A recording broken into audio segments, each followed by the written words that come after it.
is it? It is, yes. How are you feeling? Well, as good as can be expected. Right, we're going to be fitting you with a pacemaker today. This is my assistant, Dr. N.T. Postman. How you doing, son? Nice to meet you. Yes, Doctor. And I'm Dr. Kirat. Now, relatively simple procedure, no problems. Doctor, what did you say your name was? Dr. Kirat, is there an issue? Doctor, I want you to promise me something. Anything, Mr. Melrose. Whatever you do not go too fast. Don't you worry about it. We'll take our time. Now, clear!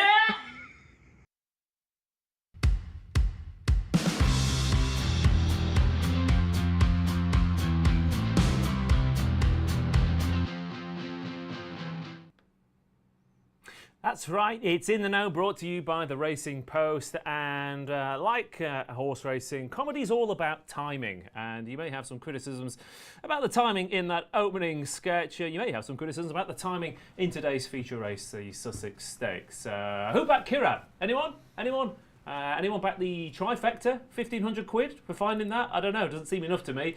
But look, Pacemaker's only as good as the pace that it goes, and a funny old race. I'm sure plenty of you have your opinions on what happened there. Elsewhere, we had a return to form before that for Rafe Beckett, of course. He found two winners in the first two races, and they were both in the same race because his favourite in the first bombed out.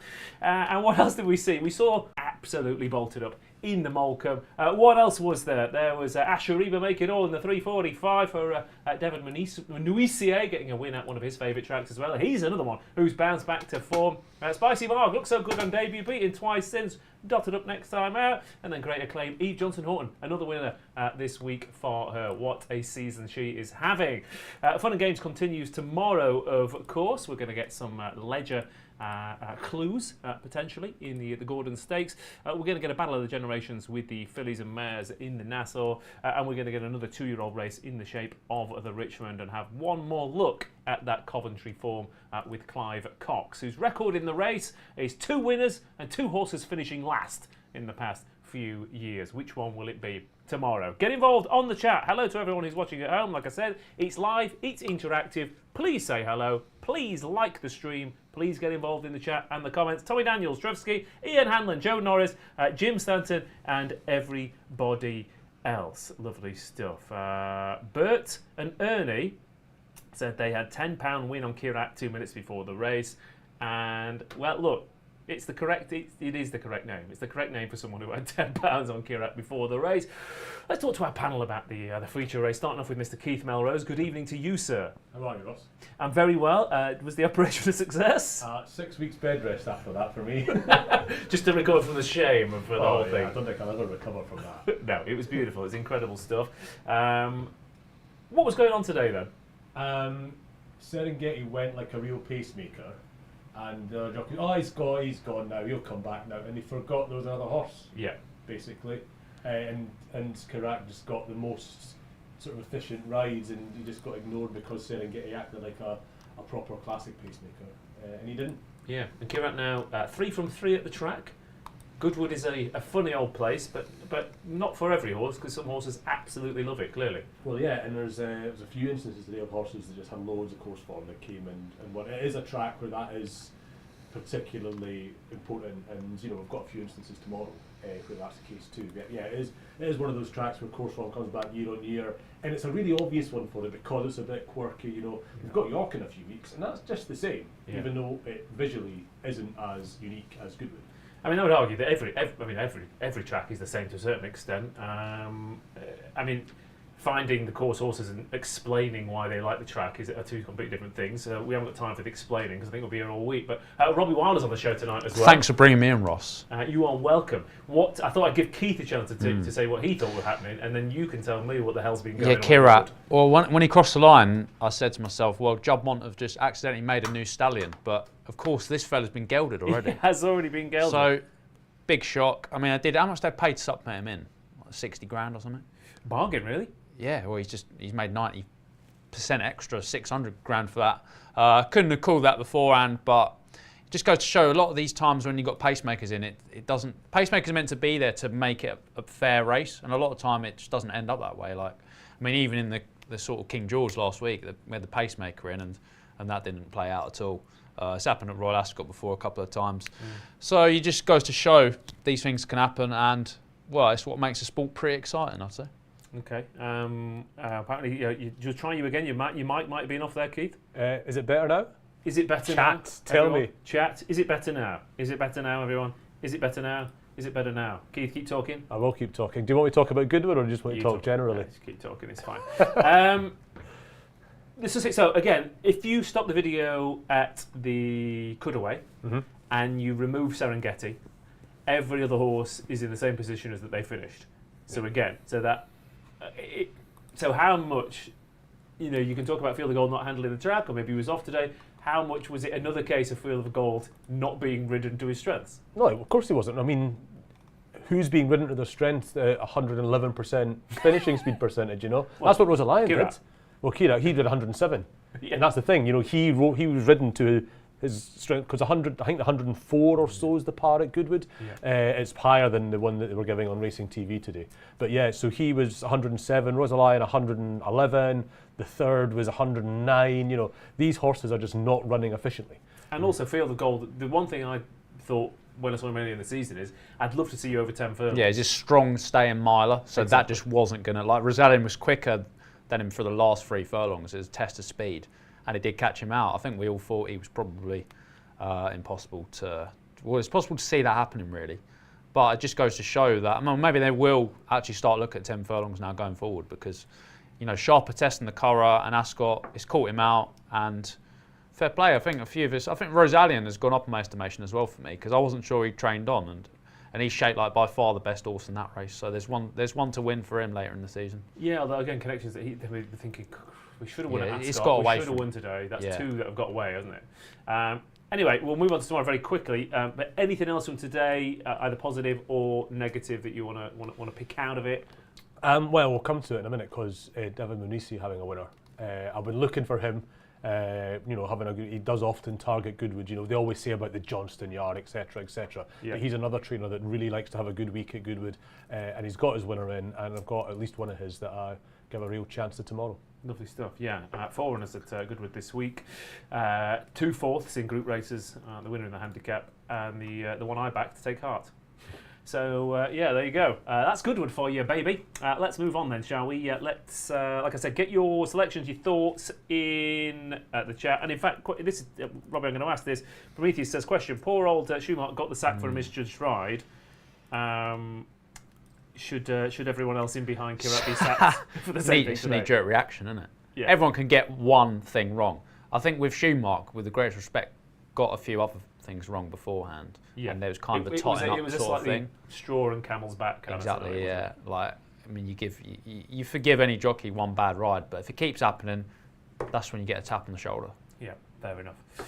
Okay, the Kingston Handicap is starting us off on day 3, and it's an absolute banger of a renewal, this, isn't it? We've been complaining about where are all the horses in similar races this week.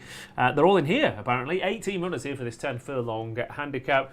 I can't help but feel that, again, given we had the John Smith's Cup a couple of weeks ago, all of these would have probably got into that, given how weak that was. And there's going to be some bad luck in running, you can feel it. But Best Secret has been very well backed here into a 2-to-1 favourite. 2-to-1, my word. That is quite the move. That's crazy, isn't it? That is quite the move. Yeah. 7-1 Parole d'Oro, Harbour Gaya 7-1, High Degree 10s, Himbuck 10s, Fort George 10s, 14-1 Dante's Lad, and Cala Lagoon. 18 of them, Robbie. It is a very short prize. But he was one of the horses out of Royal Ascot that I thought, crikey, I want to see him next tonight, because he wasn't seen to best effect in what looked a good race. He was an obvious eye catcher in that Golden Gates, but the price has gone. I think he's 5-1 a couple of days ago, and he's 2-1 now. I'm not sure I want to back become any horse. He's actually become a layable price now, almost. Yeah. Would you want to back any horse in an 18-1 handicap around Goodwood at 2-1? No. Things go wrong, yeah. 3 or 4 of these are probably going to end up being unlucky in some capacity. Just 3 or 4? You just, at least. It's 18 runners, and I spent way too long trying to come up with something clever, and I found myself being able to make a case for about 9 to 10 horses. So I filed it very much in the this is bloody hard category. Yeah, fair. And it's really hard. ultimately. But it's frustrating because if you've got a 2-to-1 shot in a handicap and you think it's too short, you want to find something, don't you? You do, yeah. You do, it's your natural instinct. But Graham Rodway's theory this season, have you heard his theories about the... And Tom Siegel actually had a good go at doing the same thing, explaining the phenomenon we're getting where the group races look like a crapshoot and the handicaps look relatively easy for picking. And both stem from weak renewals and weak divisions. I don't think you could accuse this of being one of those races, though. No, this is one of the rare races that isn't. I mean, for most of the similar types of races this season, half of these horses would have been sold to Qatar or Bahrain or whatever, but they're all lining up here. And to be fair, half of them might be in the autumn sales, you don't know. But you're right, this is a hot renewal of this race. And there are loads of horses who've either been unlucky or unfortunate as well as the favourite. I mean, Pearl Doro lost by a whisker last time out. Mahaba Gayath just ran into one and looked like he had the race won. Fort George should have won by half the track last time out. And then that's ignoring the actual horses like Dante's Lad, who just keeps winning and look like he'll appreciate the track as well. Yeah, exactly. I looked at all these horses and you go, well, there's nothing here that's standing out. So for that reason alone, you're thinking Best Secret isn't the price you want to get tucked in at 2-to-1. It's one of those races that I won't bet in because it's too competitive. And I hate those races because you want to bet in competitive races. Sometimes they go over the line. I would raise, just as a sort of, to make a positive mention for David Monrice's horse in this, Jenny Mackers, who's campaigned for the Oaks, basically. And she's got a rating of 87 now. She's run at the track. She actually shaped pretty well. She got involved from an unpromising position and then just weakened out of things and has been saved a little bit since and was probably saved for this meeting. Look, it's a competitive race where she could be a stone better than that and still lose, but it's a decent enough draw. She's got potential. I thought she's one that you could look at all the blue bloods and look at all the horses with really obviously sexy form and focus on them. She's just the horse I would mention. Don't forget about her, even though she's not got the sexy connection, she's not got the sexy handicap form, but she is actually a horse that could end up quite a bit better than that 87 by the autumn. And if your argument is that the handicaps are weaker, there's not that many good horses, then those dropping down from Black Type Company probably have a slight more an advantage than normal because they're not coming down into lots of hot handicap form. They're coming down into quite weak handicap form. We saw it with the Varian filly yesterday, who'd been running enlisted and group races and then found Handicap Company a lot easier. So 16-1. Yeah, I think you're going to be getting extra places, and so in a race where you might look at everybody's going to focus on the Wathnun horses. Everybody's going to focus on these really well-bred things near the top. She's just one that I thought, in fact, she's well-bred herself. New Bay and good middle distance pedigree on the dam side, but she's one that might get overlooked unfairly. But I'm not saying she's the likeliest winner or anything.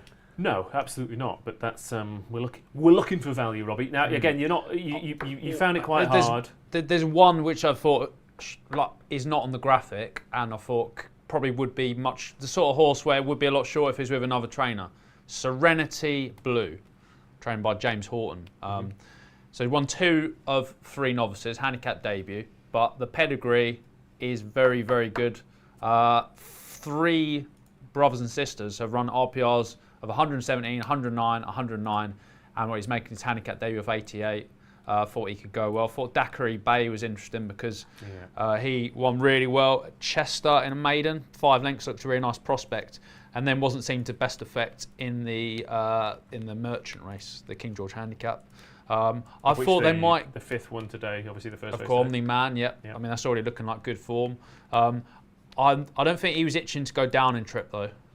Rather, I thought he'd sooner go up in trip, but he's just another. He could be well handicapped. Like there's loads there. Just thought the Serenity Blue could go well at a price. Yeah. Okay. Daiquiri Bay. I think for me is I'm waiting to soft ground 1.5 New Bay. Handicaps, those kind of things. So, but yeah, he's definitely one on the list. I think. We'll move on in a second. But a couple of things. One, Mark Johnston won this 8 times. Charlie Johnston has got Mahaba Gayath and with Will Buick again booked, and Novelista ran well today. I think if he hadn't have blown the start, he would have certainly finished in the frame. I think Mahaba Gayath definitely got a chance. And the other one is Dante's Lad. We're looking at, that was unlucky, that was in the wrong position, this, that and the other. Dante's Lad's finished 6th in a good race at Newbury, gone to York, stepped up to 10 and won, gone to Windsor, stepped up to 10 and won, and because he's not winning by far, he's only got up £7 for 2 wins, and suddenly Bowie, Lothnay, drawn 6.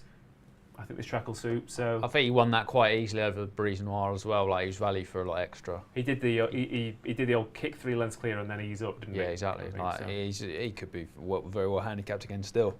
What a race! Yeah, I mean, and then I'm not any other track. I'd say probably Vesta, you've got to go and win now after that. After we've gone through the entire field. As for the others, Prometheus has gone for Serenity Blue. What else have we got? Fort George and Dante's Lad for Mike Boy. Mike Vitale's take on Fort George for says Eden. And Tommy Daniel says James Doyle on a 2-1 shot. I'll pass. Yeah, James not having. Obviously, he's fantastic at Ascot, struggling with Goodwood, but how many trainers / jockeys / punters have we been saying that about this week? Right, let's move on then. That's the opener. On to the Richmond Stakes, another Group 2 for the juveniles. 6 furlongs at the distance. Koppel is 130 favourite here. Havana Hurricane is 4-1, 9-2. Maximised. Igoli is 6-1. Azizam is 13-2. Puerto Rico is 8-1. Underwriter 10. Super Soldier 14s, and Chicago Call is the outsider of the lot. I think that would be the one I'd be struggling to say on tomorrow's card at Goodwood. But again, another juvenile race here, and Zavataria, of course, won yesterday at Lady Imam today. So the group races, the listed races, the solid form races have been standing up this week at glorious Goodwood, and they are represented with the first 2 in the betting here. And I'd sort of argue this is a weak Richmond the more you look at it. And the one horse that I took out of the Coventry when I watched it back was Koppel. Really? Who everyone's attracted to the closers. Everyone's attracted to this game there. Guilty. He was right there in the middle, and he kept going and going and going and going. He'd won a 5 furlong at Leicester.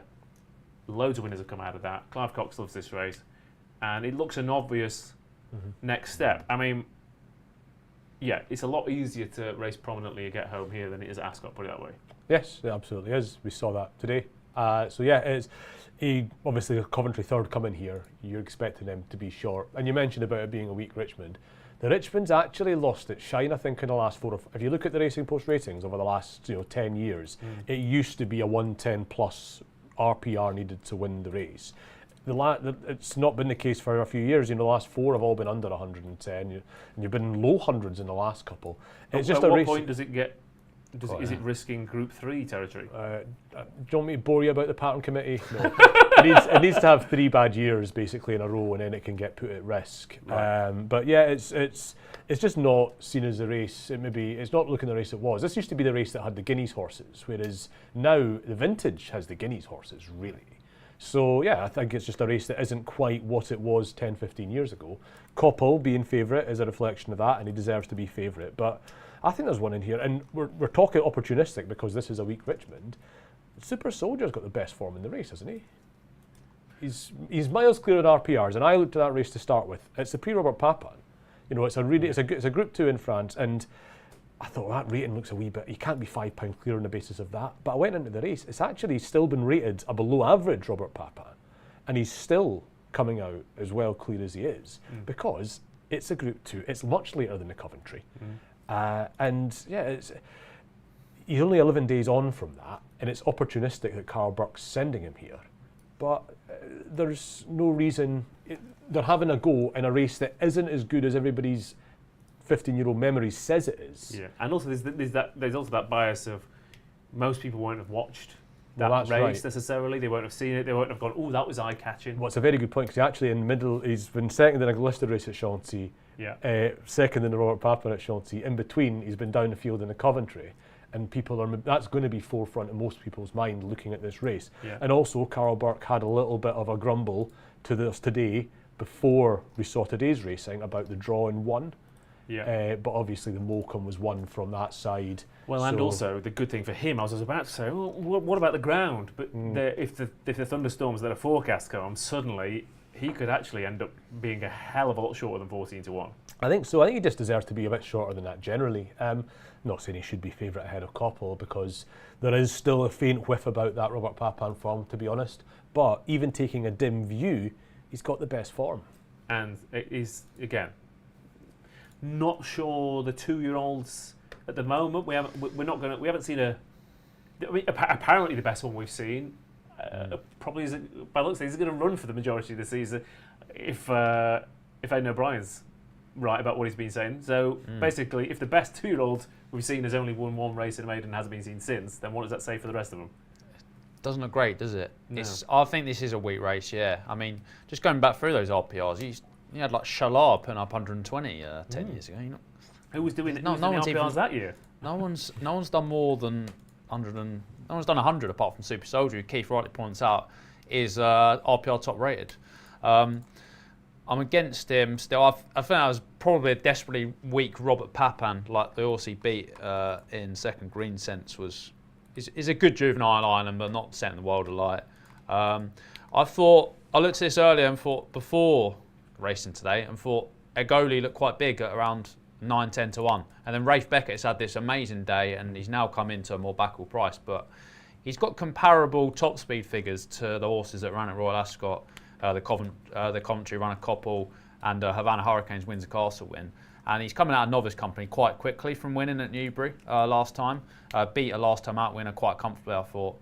And Beckett said afterwards, this is going to be a good 3-year-old. So I think it's quite interesting that he's coming out only 12 days later in this, well into up in the coming weeks. I could see him going very well. Egoli is the one I like the most. All right. And owners could have a good week. They've got Skakusa in the Golden Mile as well. Okay, Egoli 6-1, who after doing a pub quiz the other day is another name for Johannesburg. That came up in a pub quiz? Is it? He did. Right. You've not just Googled that and you're pretending? No, I mean, I wrote the pub quiz. Oh, right. You're a quiz master. I am now, yeah. I did my Was that the first? Wow, I think you'd be really good at that, actually, mate. It was, and the theme of that particular round, that bit was you had 5 questions. You had to guess the link at the end. Oh, okay. And the link at the end was World Cup final host cities. Ah. So that's why I had to reverse engineer a question for Johannesburg. That's really nice. Did you wear a bow tie? I didn't wear a bow tie, but I did get heckled 3 questions in by an angry woman who said it was too hard and I was going too fast.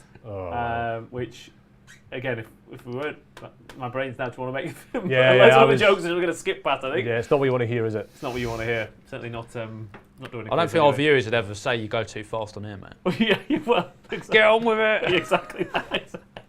Kick him under the table. Never mind. Right, Prometheus says standard horse is very poor. Havana Hurricane might end up favourite, says Mike. But yeah, to be fair, I mean, just backing Eve Johnson, Horton blind. Never mind forms today. Would have done you all right for this week. Lee Richardson says maximise for me. Just not a big fan of Buick. All right, fair enough. Not a big fan of Buick. Bit harsh for me. I mean, yeah, they make big, clumsy cars, but the jockey, he's great.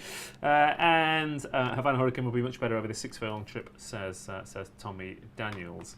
Actually, that reminds me, what I didn't. Let's check. How did I was going to look for the Sands of Spain, who came out. The horse who came out of the Super Sprint, but he was one of the 2 that came down this near side, so inconclusive, I would say. Yes, he was. Yeah. So, along with the horse I backed. Yeah, me too. Yeah. Good. Welcome to Goodwood. Okay, right. The Gordon Stakes is up next. Merchant is 11-10 favourite here. Rahib is 9-2. Galveston 6. Windlord 8. Sedinadan is 8-1. Wimbledon Hawkeye is 10-1, and Too Soon is 66-1. The outsider of the bunch here. 7 of them line up with a few ledger claims on the table here potentially. This is a Group 3, of course, so they could even go Gordon and then Voltager and then Ledger and really gradually sort of work your way up the country, as it were. But Merchant is the favourite for William Haggis, having won that race at Ascot in very impressive fashion, and exactly the same race that Desert Hero won before he came and took this race for the same connections. But it's interesting, it looks like there's been a bit of money for Rahib, who was giving Merchant lumps of weight at York. and obviously I think he's a fairly interesting rival here, and I thought he ran perfectly well at Ascot. There's a phrase we use in Kent called butters, right? Butters? Do you know what butters means? No. It's like unattractive, ugly. But ugly, yeah. Merchant's price. That is a butter's price. Right. He hasn't achieved more than many of these, in my view. Well, it's the ones, it's potential's over-indexed in most markets. He should not be 11 to 10. If he's a butter's price, does that mean you'll be selling him on the spreads? Well, he should be lovely. Considered very strongly, very strongly to lay this horse. Yeah. Okay. I mean, obviously I know what you're saying, but he does. He looked a bit special. He does look a bit special as well, doesn't he? He could be a bit special. I don't necessarily want to back him at 11 to 10 at Goodwood to find out, but I kind of hope he is a bit special. Well, that's the point I'd make. Desert Hero was 7 to 1 when he won this race 2 years ago. I'm being asked to take 11 to 10 about Merchant. I'm a big Merchant fan. I'm on him for the ledger, but I'm not taking this price today. I will at least let it ride, if you will, because I don't think there's much in this price today, even though I think he's going to keep improving. Because the thing is, they're aiming him at the ledger. He's not going to be. It's still 6 weeks away plus. Yeah. He's not going to be eyeballs out fit necessarily. They're peaking him for Doncaster. I wouldn't be looking at him today. I mean, that said, it is William Haggas who, again, like I said before, I'd hate to go out for dinner with William Haggas because he'd take hours, because he's clearly the most patient man around. I mean, he brings horses along so steadily and slowly, and I'm thinking, okay, if Merchant's already hitting his stride now in July, then how good could he be by the time he gets to September? Yeah, Desert Hero was so disappointing though, wasn't he, after the ledger? He finished third and he's done nothing since. But, but that's the ledger, right? Well, that's true, exactly. The ledger, that's very true. You're talking about bringing along horses slowly. Yeah. This is I wasn't meaning to. This is a segue into the horse that I may back in this race. Go on then. And it's just Galveston. Let's go. Let's go Galveston. Carry on. Well, I think that's Robbie agreeing with you. Right. I thought I was being heckled for him. Yeah, I thought he was cutting in to say let's go. Mad. Vamos. Vamos, right. It's a term of encouragement. Great minds. Great minds. I think I like. So he's out. I'm completely thrown now. You're going to tell us about Galveston. Galveston, right? His dam is a full sister to Cannock Chase. Remember him? I do. He was very slowly bought. And Pisco Sour, and a half sister, Star Catcher, who peaked to win the Fillies and Mares on Champions Day at Ascot. So what you're saying is Galveston, is he going to go around twice? Is he going to keep going and going and going? He's by Frankel as well. He just got a brilliant middle distance pedigree. Yeah. And he's gone straight from winning in a race at Naas up into Ascot, running the King Edward VII. And yes, he went out on the front when he was third Samalot, but he didn't get an easy time on the front. The finishing section will show you that it was under 100%, and that's at Ascot. So it was clearly, he had to work on the front, he wasn't getting a free ride there. Amalok won the race. The Johnny Murtagh horse that finished second is also, I think, a very, very good horse, the Aga Khan He horse. set it up for two strong closers. And stumped two good horses as well. Yeah. I just think he's very, very progressive, and it would be very rare you get a horse with this profile, with these connections. It's O'Brien trained, Moore ridden, going off at that sort of price. I think it shows a lot of the hype that's there about Merchant, that we're overlooking a horse that in a lot of other cases. I've seen O'Brien horses with lesser profiles go off 7 to 4 for this race. Yeah. Well, and look at, give up Scandinavia did the other day as well. You got Lambo and you got Scandinavia. Again, you're talking about just back the O'Brien 3-year-olds in these races this season. You'd be well on top. Yeah, exactly. And he doesn't tend to put many into Gordon either, but he's had something like 30%. He had 3 winners in the last 10 years, so 30% of the winners. He's only had 13% of the runners. It's not like one of those group races that he just stuffs the ballot. No, he's quite selective with his Gordon horses, and I just think he was under a different sort of narrative where Merchant's not as hyped up as he is. Galveston's 3 to 1. Yeah. Okay. Fair enough. Just a couple more I just want to talk about. Obviously, I do think Rahib's a little bit interested. He was giving lumps away, way to Merchant. He'll come off the bridle in the parade ring. He's that kind of horse, but again, you've got to be a strong stayer to win this, and he's already proven his days. He's not that far away from Merchant, and like I said, he's 11 to 10, 9 to 2. So He still hasn't won since that debut at Newcastle. It's possible he's a bit of a lummox. Maybe. Has he got a squeak? He's got a squeak, yeah. I mean, that Queen's Vase was a good race as well. Like, that was a course record time. Smashed the course record. I know the ground was quick, but obviously Scandinavia is in behind. I like that form. I'd rather back him as well as Merchant. I think he's achieved more in that performance. Can you just back up, because you fancy Galveston as well? I do, yeah. It's just, we need to learn our lesson a little bit with these Aidan O'Brien, Ryan Moore horses in these 3-year-old races. Like, the same happened with Gardens of Eden in the Ribblesdale, Trinity College in the Hampton Court. When you're trying to take these horses on, like, you look at the prices and you think, how'd that go off that sort of price? Galveston's setting a fierce pace in that. It's hard to make the run at Ascot when they go that hard. And the time was like over a second quicker than standard. I think the 2 horses who beat him are proper Group 1 horses. They sadly haven't run since, but I'll be very interested in them going forward. And he's still very lightly raced. Like, he's only had 5 runs, 3 this season. That was a big improvement at Ascot, and he's the type of horse that's going to improve again. If he takes a step forward, I think he's going to go very close. All right, lovely stuff. 2 votes for Galveston then. As for the chat, Bob's will be Bob's. Nice. He's going for Sedinadan. Again, I'm really struggling with the obvious pronunciations today, bizarrely. Sedinadan officially top rated for Destiny Sound. Sedinadan for Burton Ernie. He's your course horse a little bit, isn't he? Because he was second to Amalok in the Cocked Hat here before he ran in the Irish Derby. And he dotted up on soft ground, so if the rain comes. And Rafe Beckett. He gave Novelista an absolute hiding that day, didn't he? He did. In fact, isn't that race? No, it's not the same. But Rafe Beckett has run a lot of good horses at Pontefract. It's not the same race that he ran Westover in, but it's he has run good horses there. He has. Quite a good race, actually. Now we've talked about it a lot more, isn't it? Suddenly, and we haven't even talked about Windlord, who, I mean, crikey, I know he had to be lifted over the line last time out at Sandown, but I do think the second's a very good horse. Didn't look at him and think 1.5 miles, but I don't know. Well, I assume he's from the Godakova family, looking at the dam. Yeah, he is, yeah. So again, yeah, strange one. All right, fair enough. That's the Gordon Stakes then at Goodwood. The Nassau Stakes at Nassau. What is wrong with my pronunciations today? It's. I wouldn't want to be operated by you, that's for sure. Yeah, but it's like doctors have bad handwriting, isn't it? It's the same thing. It's because my mind is on the precision. What do you think it is, Nassau or Nassau? Nassau for me. Yeah, that's what I thought, but AW. But I'm also not from the Caribbean, so probably not one to ask. So I don't know. We're probably all pronounced it wrong. That Fillies race.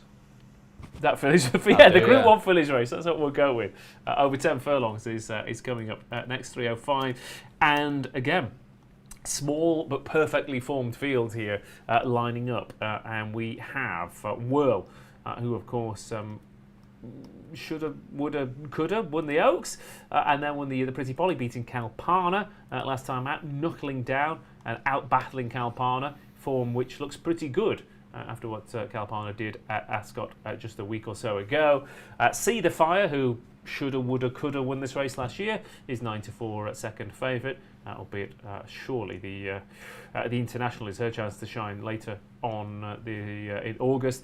Bedtime Story, who looked so good at the start of last year and is just starting to run herself back into form. And you've even got another Group 1 winner, fresh off the back of that battling, heartwarming success at Royal Ascot. Sassani is 7-1, and also Running Lion, who you think, oh, surely she's in there just to make the pace and she'll go out in front. She can't win, but you know, could well happen again, couldn't it? So again, only 5 runners, Robbie, but even the outsider Running Lion is a genuine Group 2 horse. So yeah, no dead wood and an interesting little field. It's a fun little race, isn't it? Yeah, I think so. They've all got very good form. I mean, as you allude, obviously Running Lion won the Duke of Cambridge impressively. Sassani Coronation winner. Bedtime Story is meant to be the next best thing last year. She's ran well in the French Classic last time. And then See the Fire, who at York looks very special. And we said a couple of months ago, didn't we? Like that's a Jobmont International horse. Like, you could argue it's a surprise they're running here, but it's the temptation. This is quite a. On paper, it looks a soft Group 1, but it's not really turned out that way despite the small field. Because it's probably nice timing-wise in terms of to give her a run before your stepping stone. Yeah, a 3-week break. You can run twice in 3 weeks. And to be fair, she I do think she should have won this last year. She did the old duck and weave past horses on down to the inside, back down to the outside. That's true. And she's a better filly now. Problem is she's facing some very good fillies here. I mean, Wells obviously beating Kalpana pretty comfortably enough, I thought. I know Kalpana's more of a 1-mile 4 horse, but Kalpana's come out and run a big figure in the King George. Against Calandigan, one of the best geldings of the last decade or so. Yeah. Arguably. Him and Kirat. What's he going to go up to now, we're saying in the office? What if you're a handicapper, what are you giving him, Kirat? What, Kirat? Yeah, 114, 116. Yeah, maybe. I mean, they were going to... That's ruined the... going to the handicap. Balmoral, or the Cambridge or something, doesn't it? That's because he's a gelding. He's probably going to end up in 0-85s at Nottingham when he's 9. Yeah, that is true. Yeah, and he's also going to go home and see Amerloch and say, get top class geldings together at the yard when he gets home. I assume that's what happens when we're not looking. All the horses talk to each other. So Well beat Kalpana. I know what you mean. Kalpana is potentially more of a 1.5 mile horse, but it kind of makes it even more impressive that she outgritted her. Would that be fair? It was a fast finish, wasn't it? And she got the run of the race. Yeah. I was making the case for Kalpana at the weekend, and that's what I said. So, she obviously has got those claims on form, but yeah, and she should be favourite. And I'm only taking her on with a stablemate, another Aidan O'Brien 3-year-old, to be honest. I thought Bedtime Story did absolutely tons wrong in the Diane. Yeah. She was last 3 furlongs out. She came right round the field. She was drawn 12 at 12. They're normally death in those middle distance French classics, and she nearly overcame all them. And it was only her second run of the season. She finished last year on a bit of a low, maybe because she'd had a lot of racing. She had quite a lot of racing in on one at Ascot and stuff, and went off the boil at the end. She did fit a hell of a lot in a short amount of time. And then obviously she only had one run at Longchamp and then turn up in the Diane and run a big race. So maybe she is ready to be that horse that we thought she was going to be last year. Evidently got a really good change of gear, which you often need in these group races at Goodwood. So I thought she was the bet at the prices. I'm not going to oppose Aidan O'Brien 3-year-olds like Robbie's warned me not to, but I'm going to do it and still get a little bit of value, I think. I also thought she did a hell of a lot behind She's Perfect / Zaragana, and I was a bit disappointed she didn't go to Ascot because I thought a strongly run mile would have suited her there. Obviously, January finished third, so Sunny battled back, so maybe it wouldn't have necessarily. But the only problem is, Robbie, though, that I can see her winding up and Whirl is gone. Playing the hare, and then whirls away. But I mean when she's winding up from the back, Whirl's already gone. Because I imagine. Oh, I see. Taking too long. Yeah, that's possibly what I'm expecting. Listen to it. Maybe. I mean, she did have a big reputation last season. Like that, they ran her in the juvenile races that they normally put their best filly in. Moy-Glare. She's not favourite for the Moy-Glare, odds-on favourite. Before they realised how good Late Victoria was. Yeah. Running like Silver Flash, debutante stage races like that, and. It's maybe taken her a little while to come to hand, but there was a lot more promise in the Prix de Diane. So she is tempting.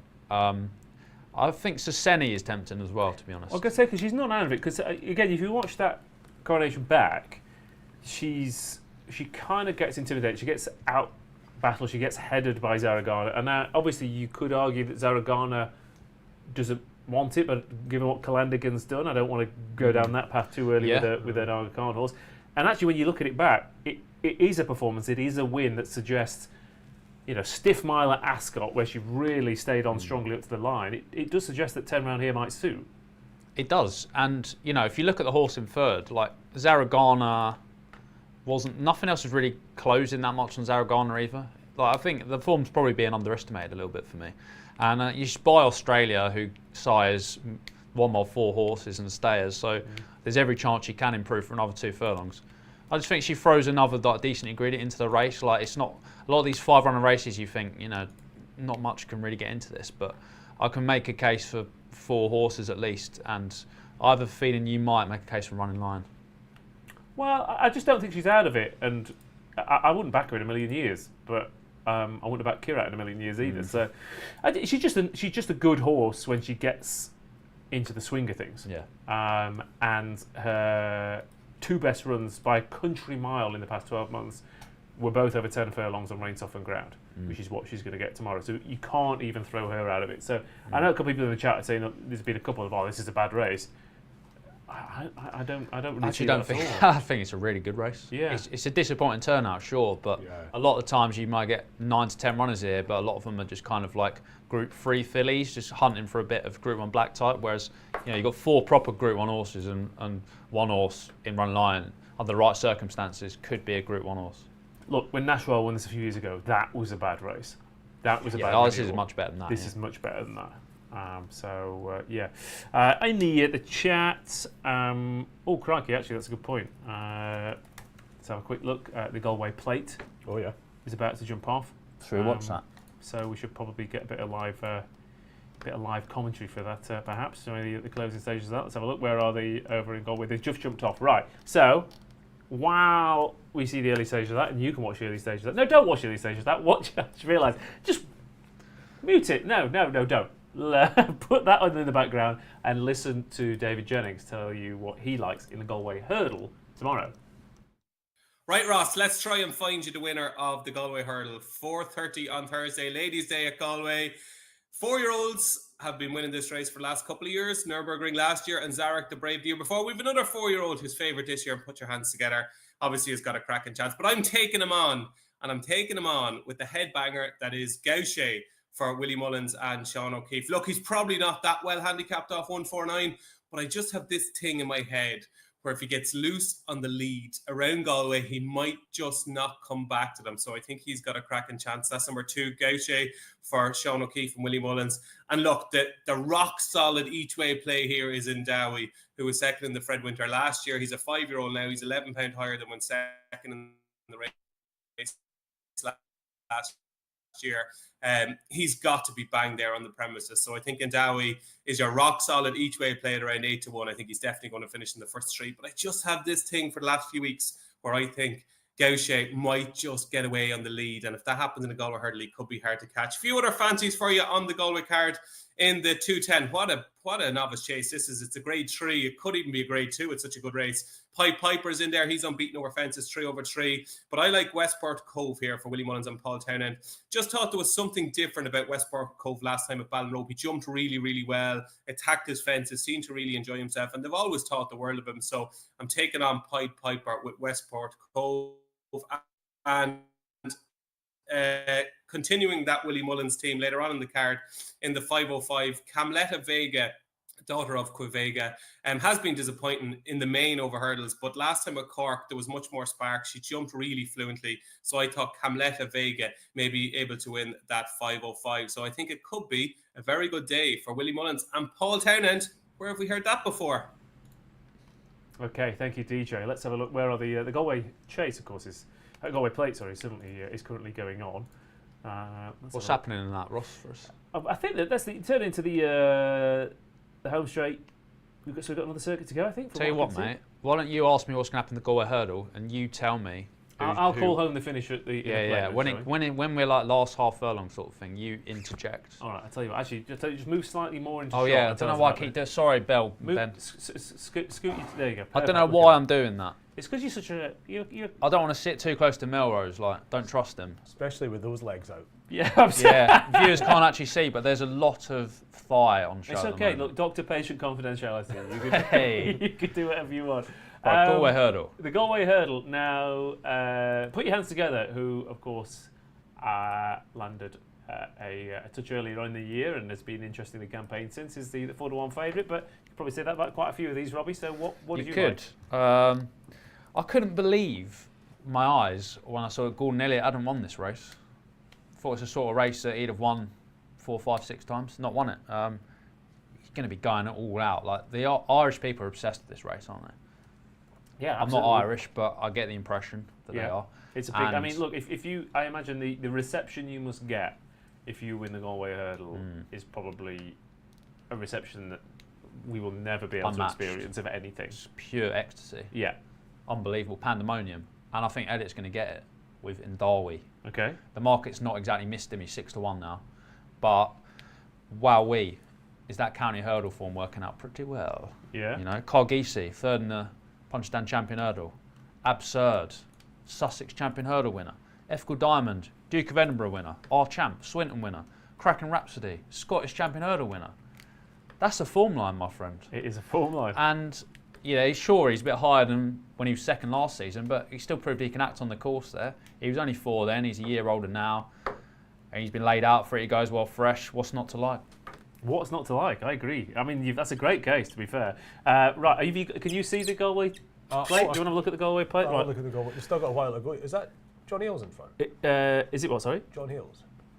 Is it? Is it John Hale's colours? I can't look. It's really small to me. No, it's not. No, so fair enough. Right, I'm going to take that. Okay, yeah, it looks like Western Fold. Western Fold is in front for Gordon Elliott currently. Whoa! But on his heels, the surely. Plate hurdle double. On his heels, Jesse Evans. Jesse Evans an closing old down friend. Western Fold. Western Fold in front. Jesse Evans coming down the wide outside. Currently, I would back Jesse Evans at 12-1 right now for the Galway hurdle potentially. But it's Western Fold in front. Jesse Evans switching to the inside of the track. Western Fold on a hat trick comes to this near side. Jesse Evans is trying desperately to get past Western Fold, but Western Fold is pulling out plenty under pressure in front. Wow. And Western Fold goes on to beat Jesse Evans. What I assume is, am I right? Yeah, from those silks, and running on into fourth. She could be anything. But look, it could be a Galway plate, Galway hurdle double for Gordon Elliott. That's what a segue that is. Look at that. I mean, things happen, and just to say as well, that took me back to the RP Live days back. Yeah, they were good. Yeah, they're fun. They're a fun time. Shout out to Dave Orton if you're watching. Absolutely. Orton, get yourself. So we like in Darwin. I'm sure you've got an angle for us in the Galway hurdle, Ross, do you? No. Not at all. Well, let's just stick, Jesse. stick I with just my love Jesse Evans so much that any time I see Jesse Evans running, I just want Jesse Evans to win. He runs well in a lot of good races without really winning them. Yeah. The horse is often running the plate and hurdle. It's a rarity. I mean, you get a lot of quick turnarounds at Galway, don't you? You get a lot of not the big 2 flagship races though. Why not? Was that also a few years ago? Won 3 races at Galway. It's a great question, but Dunham. I think someone must have tipped up or backed Western Fold because people are having a right old time in the chat. So fair enough. Rob Dixon, it looks like. Congratulations, sir. It was Rob Dixon. I cannot believe Western Fold is 10-1 for a Galway plate. Wow. So unbelievable, says Rob Dixon. Lovely stuff. Big calls. So everyone's having a good old time. Right, that's the Galway hurdle tomorrow, in which Robbie thinks that it could well be another big race for Gordon Elliott. Let's move on to the 3:45 at Goodwood, 5 furlong sprint handicap for the 3-year-olds here. Very different proposition entirely. And Ruby's Profit is 13-2, joint favourite with Nadal Sheba Green, 7-1 the man, and Get Ready to Rumble, 8-1 Marty Hopkirk. Dan Tucker is 8-1. Kinetic Force 9-1. Fluorescence is 10-1. And then you've got likes of Wheels of Fire, who's run well around here. Brose, who's a course and distance winner. Nana Sparkle, who was close up over this course and distance earlier on in the season as well. But there are a couple of horses with blinding early speed in this race, and none more so, Keith, than these silks that you are wearing right now. Yes, I need some epaulets. You also need your mic. This is we're having it. Technically, your mic is it gone again? No, it's just fallen off here. Yeah, pop it in the clip there. Oh, or just hold it up like that, like you're doing a YouTube YouTube video essay. Because that's the thing. Yeah, just good at that. Yeah. When you get AI to produce it, they do this, don't they? The AI assumes this is what a microphone looks like now. Yeah. I mean, look, it's the kids these days. They don't care about, but it's all about authenticity. So. Why don't you hold it like you're doing a YouTube preview, a YouTube video essay about Ruby's Profit, about Super Mario, and tell us. Well, first off, Ruby's Profit is about the fastest horse over 5 furlongs. Well, I mean, actually, strictly the 3rd fastest horse over 5 furlongs, given how fast that 5 at Epsom is. Yes. Of this age. Well, she actually went too fast for 5 at Epsom. Yeah, which I didn't think was possible. No, but she did it. She is very, very fast. And yeah, I mean, I think back in her each way is the sort of boring way to approach this race. She'll have been saved for this since she ran it in that race. She also went far too hard in the Holyrood House when she was 7th in that race. But it's working out, and Ascot's never going to be her track. No. Epsom is, Goodwood is, all those speed tracks are. I thought she was really interesting still off this sort of mark. She's the one that's been a little bit more for money, because there's only 3 course winners in the field. One was in heavy ground last year. The 2 from this season are Ruby's Profit and Get Ready to Rumble. Yeah. And Get Ready to Rumble was more popular until what happened on the straight course today, because the assumption would be the high draws do better on the straight course at Goodwood, but It's going to rain. it rains and it flips at some point in the week, and people have obviously assumed that Lower's going to do better, and therefore Ruby's Prophet, who's an 8, not quite as high a draw as Get Ready to Rumble, has been the popular one. I'll probably have both on side, as well as a horse Robbie's about to speak about. And I'll give him the floor for it because he was the one that led me on to it, even though I acknowledge this horse is the proverbial off a shovel. Marty Hopkirk. Okay, yeah. You like this horse, do you, Ross? Well, it was that Doncaster race last time out was very odd because there were 2 horses in particular, Trefoil, that I thought, I'm interested to see how he gets on over 5. And Marty Hopkirk, I didn't have on my radar at all, and he just kept going and going and going and going and going until he got nutted on the line. But that was a big run for a 3-year-old. Big run for a 3-year-old into a headwind. Sent off a huge price. He's quick. He is quick. Watch back the Sandown Scurry Stakes. He was drawn in stall 7 against sort of listed Group 3 fillies, and he had enough speed to get across at Sandown and grab the rail and lead him well inside the last furlong. I think he's a good horse. He's off 89 in his second handicap with a Sheen Murphy booked. This sharper track is definitely going to suit Marty Hopkirk. I think he could be a sprinter going places. I mean, he only made his debut in May, and within the space of 6 weeks, he's shown enough speed to show that he can mix it with listed and group sprinters. So I think it's a very interesting bit of placing. For the Catchy connections, who of course won the Longcombe a few years ago. For David Loughnane, who won at the Galway Festival earlier this week. Did he? He did indeed. Ah, The winner tipped by our very own Graham Rodway. Shout out to Rodders if you're watching. what a man. What Indeed. a man. And Okay. Seagulls tipped him as well for what it's worth. So just in price wise. So those people who wanted Seagull on instead of me, I'm just saying what he was going to say anyway. Okay. I've had him in a double with Randall. Is he running late? I knew that was coming. I told you, Ross, it's Vic and Bob in the remake. It was Vic and Bob. So I knew Vic and you'd- Bob did a remake, so yeah. Yes. Yeah. Understood. And Tommy Daniel says Marty Hopkirk purely because I used to watch reruns of the original Rental and Hopkirk Deceased and my half days from school. Wheels of Fire might be dodgy on the ground, says Mike Boy, and surely Marty Hopkirk should be in all white silk, says Rod Panhard. Lovely stuff. Okay, yeah. So Ruby's Prophet, Get Ready to Rumble, and Marty Hopkirk, the 3 pace, early pace horses. Whirlpool. Whirlpool Swinger. Swinger, yeah, combination Oh, swinger. swinger. I think Whirlpool Swinger, but also do that, but also lay them all to place because either they finish 1, 2, 3 or take each other on. What a clever strategy. And everyone burns each What other a out. clever theory. There I you like 3. it. Yeah, it's going to go one way or the other, that's for sure. 4:20 at Goodwood tomorrow. 3 more races to rattle through. It's the Nursery here. Victorious 1, 4-1. Amazing Journey 9-2. Sir Albert 9-2. Hey True Blue 13-2. American Gold 13-2. Champion Island 15-2. 9-1 Goldwork and 14-1 bar those. And Victorious 1 is a Rafe Beckett trained 2-year-old with the blinkers on. Who so far has looked like he hasn't particularly wanted to win, which is exactly the profile of Original Outlaw, which I smashed off the board last year. Had a really good bet on him, and he got done on the line by another Rafe Beckett horse. Will Victorious 1 be a very similar horse this time around? He comes out of an Epsom novice, or maiden, last time, whereby the last 3 horses to have finished second in that race and come to Glorious Goodwood have won. What a trend that is. That is. 2 That's in a this good race trend. and 1 in the maiden on Saturday. Mission to Moon and Aswan, who won this race, was second in that maiden before winning on handicap debut here, and Spellmaster, who was second in that maiden. So Dead heat in you're the telling maiden on me Saturday. you'd almost rather finish second in that race. It's pretty much It Fine. would appear so.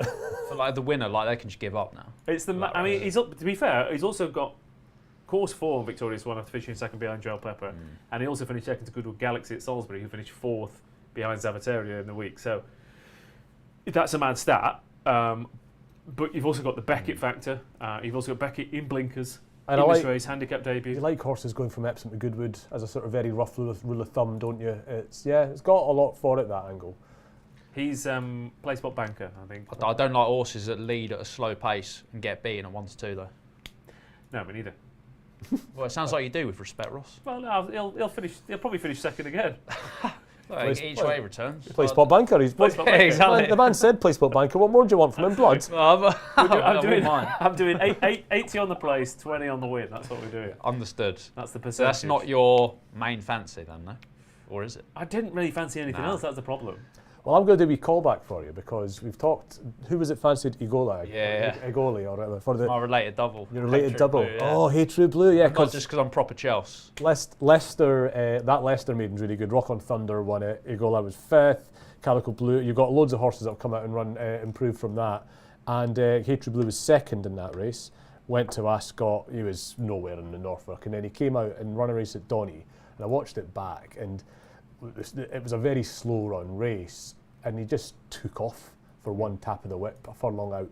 He was a neck up at the furlong pole, and he won by over 2 lengths in the end. He just put distance into them very easily. I just think he's going to keep improving. He's probably a little bit better than a mark of 86. And he moves up some trip. He's by Blue Point. The dam stayed a mile 2. I think he'll be fine over 7. So yeah, I just thought Hey True Blue was a bit of value in that race. It's not a race I would get heavily involved in, but I thought he was making some appeal. All right, fair enough. Anything for you, Robbie? 100% Hey True Blue like that Agoli related double form there from where was it, Leicester? That Loves it related double. and then he's gone back in trip and found it a bit of a culture shock in the Norfolk. Like, I can forgive him that, and he's obviously come out and won easily since at Doncaster. Bred to get another furlong in his grasp. He's also got a gym crack entry suggesting that he has a bit of a reputation. He's off 86. What's not to like, Ross? I will also mention American Golf, who's a horse I was attracted to initially because he ran in the Coventry last time. He was a bit outclassed there. But before that, he looked a nice prospect at Windsor. The time was pretty decent, but that form hasn't really worked out. But it's interesting they're going straight into handicaps. He is well regarded. So, Hey True Blue though. Okay. And Callum on the chat mentioned also, I was going to say one more to mention, would be Goldwork, who Callum fancies on the chat, who beat Stella Sunrise, who won yesterday. And then at Newbury last time out, Ken Peterson was on course and I was working elsewhere, and he said that Goldwork was sweating more than Keith on the operating table earlier on. Hey. So, Goldwork, but he basically got completely, he boiled over basically pre-race, did way too much and didn't get home. So I think you can completely put a line through that, and obviously Eve Johnson-Horn, Charlie Bishop, 2-year-old, course form, all the things we've been talking about. Yeah, so I get it. He has to go into the mix as well. 2 more races then on day 3 of Glorious Goodwood. We'll rattle through this Fillies at Maiden because it's probably going to be more interest in 6 weeks' time than it is tomorrow, because you do get a nice horse win this, and you get plenty come out of it and improve over the course of the rest of the season as well. Aylin is 3-1. Quiescent is 4-1. Proposal 11-2. Ice Sovereigns, who's based on that debut run, is twice as big as these. I'll be eating them for breakfast. He's make a nice horse next year for the Johnstons. It's 8-1. 9-1 Brierley, which is exactly how you pronounce my surname, but spelled it very differently. And it's 10-1 and bigger the rest. Very quickly, 4:55. Anything? Uncertainty, I thought shaped really well at Newbury, despite. That's another. I know it's another. I'll tell you what. I'm going to start getting PTSD out all these shouts in my left ear. You've only just had a pacemaker fitted. I know exactly. So excited. So I mean, just to quickly go over the uncertainty thing, and Robbie can add anything that I've not mentioned. But she finished 2nd in that Newbury race, despite being in possession of zero clue what she was up to. Like really, really green. Nice staying on 2nd. She'll suit 7 furlong. She's by Mahatha in the dams. It's a middle distance pedigree on the dam side, so bound to suit the extra distance. And obviously it's a Newbury maiden for a start, and it's one where she finished 2nd despite looking completely clueless. So I thought she was a big price. Uncertainty then is 10-1 shot. Agree? I can't really add anything else. Yeah, just thought that was a really encouraging debut. I mean, the winner had a good bit of experience, had already shown a good level of form, and she's kept on very nicely into 2nd. Take the rest out, take the winner out. She's won pretty easily. That will have brought her forward. I'm pretty confident of that. And I just don't really know why she's sort of 14-1, to be honest. Okay, fair enough. Uncertainty. And like I said, I don't know whether I want to back Ice Sovereigns tomorrow, but I thought that Orion's Belt race was a good one. She ran really well. She's a big lass, and she got the penny was dropping very slowly at Newmarket. She coasted home quite nicely. The winner's finished 3rd in a listed race since. I thought that was a good race. I thought it was a good debut, but she is bred to be a 10 furlong 3-year-old rather than a 7 furlong 2-year-old. Last race then on the day is the 5:30. It's a mile handicap for the 3-year-olds, and again 20 runners here, so it's a mini Britannia C4's, well, I say Mini Britannia, just as many runners, but maybe not as good a quality. C4's 5-1, Wicked 11-2, Kaleido is 6-1, Antipodes is 8-1, Organ 9-1, Point of Contact is 10-1, and Night Gold is 12-1, 14-1 Cavallo Nero, and bigger the rest. Then here, 20 runners, a mile at Goodwood. This race last year was probably the craziest, messiest one of the entire week. I think about half the field, Robbie, was stopped in their run or bashed into coming around the bend. Yeah. You've got, inexperienced 3-year-olds, a lot of them who don't really have any clue around the track of this nature. It's going to be fun. Yes, it's a bit like the first race, really hard. I know you love these 3-year-old handicaps, don't you? I do, but Goodwood? Yeah. In theory. Stuff goes wrong. Yeah, it does. At Goodwood on the downs. What's on the short list though? Sir Paul Ramsey's on the short list for me. Okay. Quite impressed with him at Hamilton. He wasn't beaten far by Lazy Griff as a 2-year-old in a maiden. He had quite a big reputation, and I read some stable talk. Read some stable talk quotes, and Charlie Johnston was kind of alluding to the fact that they thought he was much better than he was able to show as a 2-year-old. Thought he was going to be a really nice 3-year-old. Didn't run too well in his first couple of starts, but he was quite keen going over middle distance. They've dropped him back to the mile. That seemed to work the Oracle at Hamilton. He beat an even money favourite with a fair bit in hand. This is obviously a better race, but he's got a nice pedigree, and strongly run mile handicap should see him go quite well, and he's an each way price. All right. So Paul Ramsey then, 16-2. I didn't know who he was until earlier. Do you know who he is? No, who is he? Keith, do you know? He's an ethicist. Exactly, American. Born 1913, died 1988. There you go. And obviously the same connection to Sir Ron Priestley. So True. they like to name their horses after famous cricketer? sirs. I don't know. He just sounds like a cricketer, doesn't he? I forget, but he does sound like a cricketer. I'm sure he was wealthy. Ron Priestley. Well, you never know. You never know. He could have been a local greengrocer. You would name a horse after me. Oh, right, fair enough. Can't rule it out. Yeah. Well, I think he was probably more chuffed about being knighted. Yeah, that's true. Yeah. For my services to greengrocery. Remember when Courtney Rebel won the Guineas and Steve Harley said it was the best day of his life?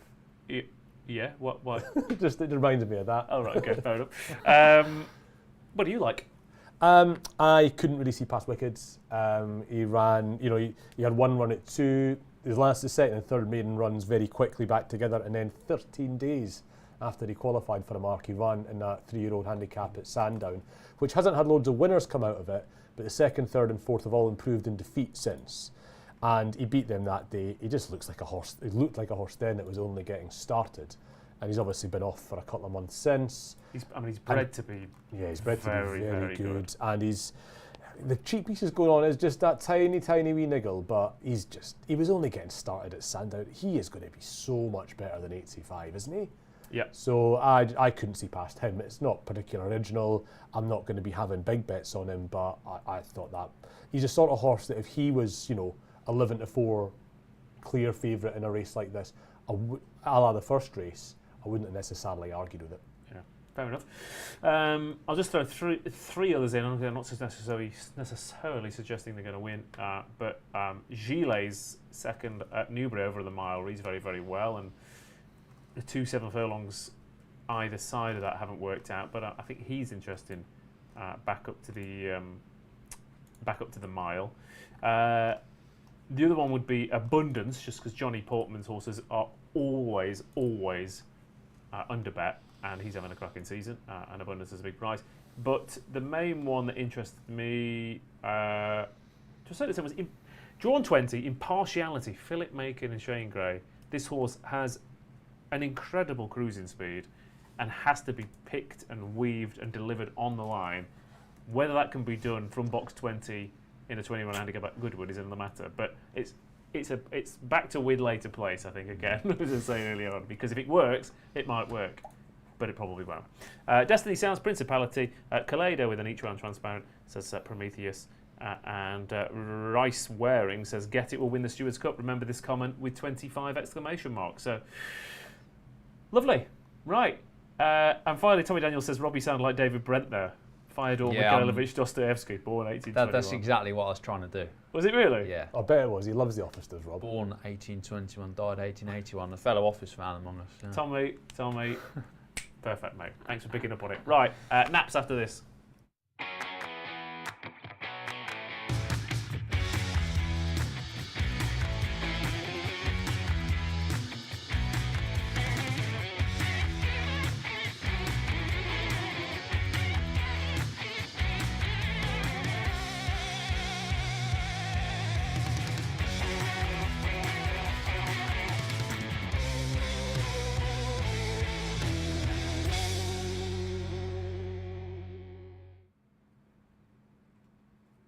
Okay, during that VT, we were just all sat here sighing and taking deep breaths and working out what the hell we were going to nap on a very, very tough day. Bearing in mind there's loads of other meetings going on, but we probably should stick to Glorious Goodwood. So, Keith, you want a nap? Yeah, I mean, the horse that I've put up that's probably the likeliest to win, I think it's probably Wicked, even though I'm going to be having bigger bets than other ones. He just looks like the sort of horse of the ones I've put up that's just going to win, possibly. All right, fair enough. Robbie? There's a few fellas spinning around my head. I'm going to go for the Gordon States Galveston, 2:30 at Goodwood. All right, fair enough. And I'm going to do the first thought, best thought, because as soon as Coppell finished third in the commentary, I said, I bet Clive Cox sends him to Goodwood, and he has, and I don't think it's a very good Richmond Stakes. So let's go for Coppell, for Clive Cox and old Crystal Palace managers. Sort of. Anyway, gents, thanks ever so much. Spelled differently. Spelled very differently, yeah. Thank you, Keith. Thank you, Robbie. Thank you, everyone in the chat. And Tommy Daniel says, cheers, lads. Jaden Graham Campbell says, may well just guess with Goodwood. Truly useless meeting. See you tomorrow, same time.